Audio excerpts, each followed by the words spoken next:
9 ಉಗ್ರರ ಅಡಗುದಾಣಗಳು ಫಿನಿಶ್. ಬಾವಲ್ಪುರದಲ್ಲಿರುವಂತಹ ಮರ್ಕಜ್ ಸುಬಾನುಲ್ಲಾ ಮಸೀದಿ ಜೆಇಎಂ ಉಗ್ರ ಸಂಘಟನೆಗೆ ಸೇರಿರುವಂತಹ ಅಡಗುತಾಣ ಅದು. ದಾಳಿ 2 ಮುರ್ದಿಕೆಯ ಮರ್ಕಜ್ ತೊಯ್ಬಾ ಆ ಪ್ರದೇಶ. ಮರ್ಕಜ್ ತೊಯ್ಬಾ ಲಷ್ಕರ್ನ ಅಡಗುತಾಣ. ಸರ್ಜಲ್ನಲ್ಲಿರುವಂತಹ ತೆಹರಾ ಕಲಾನ್ ಜೈಷೆ ಮೊಹಮ್ಮದ್ನ ನೆಲೆ. ಸಿಯಾಲ್ಕೋಟ್ನ ಮೆಹಮೂನಾ ಜೋಯಾ ಹಿಜ್ಬುಲ್ಲಾ ಮೊಹಿದ್ದೀನ್ ಉಗ್ರ ಸಂಘಟನೆಯ ನೆಲೆಯ ಈ ಮೋಯಾ. ಹೀಗೆ ಪಾಕಿಸ್ತಾನದ 9 ಉಗ್ರರ ಅಡಗುದಾಣ ಉಡೀ ಸಾಗಿದೆ 9 ಕಡೆಗೆ. ಬಹುಶಃ ಇದು ಇಲ್ಲಿಗೆ ನಿಲ್ಲುತ್ತೆ ಅಂತ ಅಂದ್ಕೊಳ್ಳಲ್ಲ, ಮುಂದುವರೆದ್ರೂ ಕೂಡ ಆಶ್ಚರ್ಯ ಇಲ್ಲ. ಪಾಕಿಸ್ತಾನ ಏನಾದರೂ ಆ ಕಡೆಯಿಂದ ಒಂದು ಕ್ಷಿಪಣಿ ಹಾರಿಸ್ತು ಅಂತಂದ್ರೆ ಇಲ್ಲಿಂದ 100 ಕ್ಷಿಪಣಿಗಳು ಹೋಗುವಂಥದ್ದು ಪಕ್ಕ. S-400 ಈಗಾಗಲೇ ಸಿದ್ಧವಾಗಿ ನಿಂತಿದೆ ಏನಾದರೂ ಇಂಥ ಸ್ಥಿತಿಗತಿಗಳನ್ನು ಎದುರಿಸಲಿಕ್ಕೆ. ಯುದ್ಧ ವಿಮಾನಗಳು ಸನ್ನದ್ಧ ಸ್ಥಿತಿಯಲ್ಲಿವೆ, ಸ್ಟ್ರಾಂಗ್ ಇದೆ ನಮ್ಮ ಆರ್ಮಿ.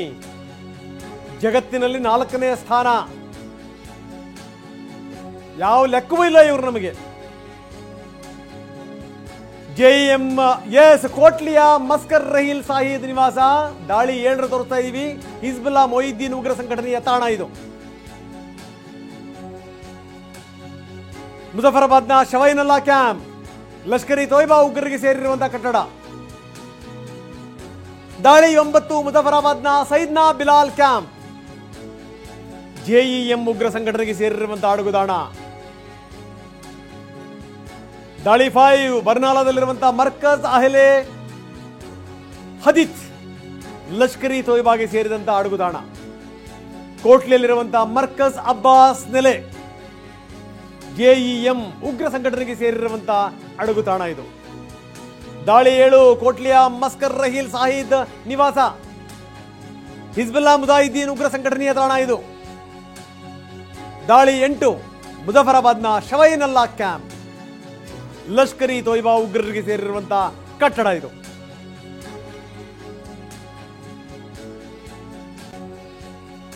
ಹೀಗೆ 9 ಸ್ಥಳಗಳ ಮೇಲೆ ಇವತ್ತು ನಿನ್ನೆ ತಡರಾತ್ರಿ ಭಾರತ ಅಟ್ಯಾಕ್ ಮಾಡಿರುವಂತದ್ದು. ಯಾವುದು ಅವು? ಬಹವಾಲ್ಪುರ ಮರ್ಕಜ್ ಸುಬಾನಲ್ಲಾ ಮಸೀದಿ, ಸುಮಾರು 18 ಎಕರೆ ಇರುವಂತಹ ಮಸೀದಿಯಲ್ಲಿ ಜೈಷೆ ಮೊಹಮ್ಮದ್ ಉಗ್ರ ಸಂಘಟನೆಯ ಒಂದು ಕಾರ್ಯತಂತ್ರದ ಚಟುವಟಿಕೆ ತಾಣ ಆಗಿದೆ. ಮರ್ಕಜ್ ತೊಯ್ಬಾ ಲಷ್ಕರ್ ಇ ತೊಯ್ಬಾಗೆ ಸಂಬಂಧಪಟ್ಟಾಗಿದೆ, ಎಲ್ಇಟಿಗೆ ಸಂಬಂಧಪಟ್ಟಿನ ಉಗ್ರ ನೆಲೆ. ತೆಹರಾ ಕಲಾನ್ ಕಟ್ಟಡ, ಸರ್ಜಲ್ ನಲ್ಲಿರುವಂತಹ ಕಟ್ಟಡ ತೆಹರಾ ಕಲಾನ್ ಜೈಷೆ ಮೊಹಮ್ಮದ್ನ ನೆಲೆ ಇದು. ಸಿಯಾಲ್ಕೋಟ್ನ ಮೆಹಮೂನಾ ಜೋಯಾ ಕಟ್ಟಡ, ಈ ಕಟ್ಟಡವನ್ನು ಕೂಡ ಇವತ್ತು ಸೇನೆ ಟಾರ್ಗೆಟ್ ಮಾಡಿ ಹೊಡೆದುರುಳಿಸಿದೆ. ಇದು ಹಿಜ್ಬುಲ್ಲಾ ಮೊಹಿದ್ದೀನ್ಗೆ ಸಂಬಂಧಪಟ್ಟ ಹಾಗಿನ ನೆಲೆ ಅನ್ನೋದು ಗೊತ್ತಾಗ್ತಾ ಇದೆ. ದಾಳಿ ನಂಬರ್ 5 ಲಷ್ಕರ್ ಇ ತೊಯ್ಬಾಗೆ ಸೇರಿದ್ದಂತ ಅಡಗುತಾಣ. ದಾಳಿ ನಂಬರ್ 6 ಕೋಟ್ಲಿಯಲ್ಲಿರುವ ಮರ್ಕಜ್ ಅಬ್ಬಾಸ್ ನೆಲೆ, ಇದು ಜೆಇಎಂ ಉಗ್ರ ಸಂಘಟನೆಗೆ ಸೇರಿರುವಂತಹ ಅಡಗುತಾಣ ಆಗಿದೆ. ದಾಳಿ ನಂಬರ್ 7 ಕೋಟ್ಲಿಯಲ್ಲೇ ಇರುವಂತಹ ಮಸ್ಕರ್ ರಹೀಲ್ ಸಾಹಿದ್ ನಿವಾಸ, ಹಿಜ್ಬುಲ್ಲಾ ಮುಜಾಹಿದ್ದೀನ್ ಅಂದ್ರೆ ಮುಜಾಹಿದ್ದೀನ್ ಸಂಘಟನೆಗೆ ಸಂಬಂಧಪಟ್ಟ ಹಾಗಿನ ಮತ್ತೊಂದು ಕ್ಯಾಂಪ್. ದಾಳಿ ನಂಬರ್ 8 ಮುಜಫರಾಬಾದ್ನ ಮತ್ತೊಂದು ಉಗ್ರ ನೆಲೆ. ಹೀಗೆ ಪಾಕಿಸ್ತಾನದ ಬೌಂಡ್ರಿ ಒಳಗಿರುವಂತಹ 5 ನೆಲೆ, ಪಿಒಕೆಯ ಬೌಂಡ್ರಿಯಲ್ಲಿರುವಂತಹ 4 ನೆಲೆ, ಒಟ್ಟು 9 ನೆಲೆಯನ್ನ ಗುರಿಯಾಗಿಸಿ ಅಟ್ಯಾಕ್ ಮಾಡಲಾಗಿತ್ತು. ನೋಡಿ, ಈ ಒಂದು ಕಟ್ಟಡವನ್ನ ಕೂಡ ನಾವು ನೋಡ್ತಾ ಇದೀವಲ್ಲ, ಇದು ನಿನ್ನೆ ತಡರಾತ್ರಿ 1:30ಕ್ಕಿಂತ ಮುಂಚೆ ಹೀಗಿರಲಿಲ್ಲ. ಈ ಕಟ್ಟಡದಲ್ಲಿ ಬಹಳ ಉಗ್ರ ಚಟುವಟಿಕೆಗಳು ನಡೀತಾ ಇದ್ವು ಅನ್ನುವಂಥದ್ದು ಮಾಹಿತಿ. ಜೆಇಎಂಗೆ ಸಂಬಂಧಪಟ್ಟ ಹಾಗಿನ ಉಗ್ರ ಸಂಘಟನೆಗಳು ಇಲ್ಲಿ ಬಹಳ ಕಾರ್ಯತಂತ್ರ ಚಟುವಟಿಕೆ, ಭಾರತ ವಿರೋಧಿ ಚಟುವಟಿಕೆಗಳು ನಡೆಸ್ತಾ ಇದ್ರು ಅನ್ನುವಂಥದ್ದು ಮಾಹಿತಿ.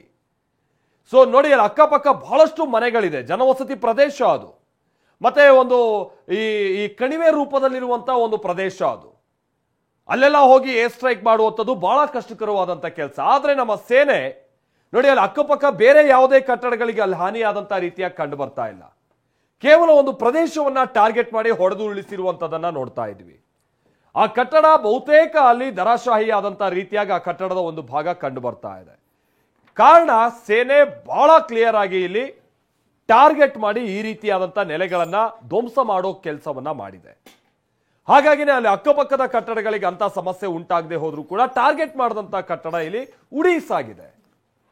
ಸೊ ಅಲ್ಲಿದ್ದಂತ ಉಗ್ರರು ಯಾರು ಏನು ಎತ್ತ ಇದನ್ನ ಪಾಕಿಸ್ತಾನ ಅಂತೂ ಇದರಿಂದ ಈ ಮಾಹಿತಿಯನ್ನು ನಾವು ನಿರೀಕ್ಷೆ ಮಾಡೋದಕ್ಕೆ ಸಾಧ್ಯ ಆಗೋದಿಲ್ಲ. ಆದ್ರೆ ಪಾಕಿಸ್ತಾನ ನನ್ನ ಸಾರ್ವಜನಿಕರು ಬಹಳಷ್ಟು ಮಂದಿ ಇಲ್ಲಿ ಹತರಾಗಿದ್ದಾರೆ ಮತ್ತೊಂದು ಅಂತೇಳಿ ಕತೆ ಕಟ್ಟೋ ಕೆಲಸವನ್ನ ಮಾಡ್ತಾ ಇದೆ. ಆಮೇಲೆ ಬಹಳಷ್ಟು ಸಂದರ್ಭದಲ್ಲಿ ವಿಶ್ವದ ಮುಂದೆ ಈ ರೀತಿಯಂತ ವಿಕ್ಟಿಮ್ಸ್ ಅಂತ ತೋರಿಸ್ಕೊಳ್ಬೇಕಂತ ಸಂದರ್ಭದಲ್ಲಿ ಮಕ್ಕಳುಗಳ ವಿಚಾರವನ್ನ ಮುನ್ನೆಲೆಗೆ ತರ್ತಾರೆ. ನೋಡಿ, ಮಕ್ಕಳುಗಳನ್ನ ಹೊಡೆದಿದ್ದಾರೆ, 10 ವರ್ಷ ಪ್ರಾಯದವರು, 12 ವರ್ಷ ಪ್ರಾಯದವರು. ಪಾಕಿಸ್ತಾನ ಈ ಕತೆ ಕಟ್ಟೋದಕ್ಕೆ ಈಗ ಆಲ್ರೆಡಿ ಶುರು ಮಾಡಿದೆ. ಆದ್ರೆ ಇದೆಲ್ಲದಕ್ಕೆ ಸಂಬಂಧಪಟ್ಟಾಗೆ ಸ್ಪಷ್ಟನೆ ಕೊಡುವಂತ ನಿಟ್ಟಿನಲ್ಲಿ ಸ್ವತಃ ಭಾರತದ ಸೇನೆ ಈಗ ಕೆಲವೇ ಕ್ಷಣಗಳಲ್ಲಿ ಒಂದು ಪತ್ರಿಕಾಗೋಷ್ಠಿಯನ್ನ ನಡೆಸುತ್ತೆ ಅನ್ನುವಂಥದ್ದು ಕೂಡ ಗೊತ್ತಾಗ್ತಾ ಇದೆ. ಹೀಗೆ 1, 2, 3 ಅಂತ ಲೆಕ್ಕ ಹಾಕಿದ್ರೆ 9 ನೆಲೆಗಳು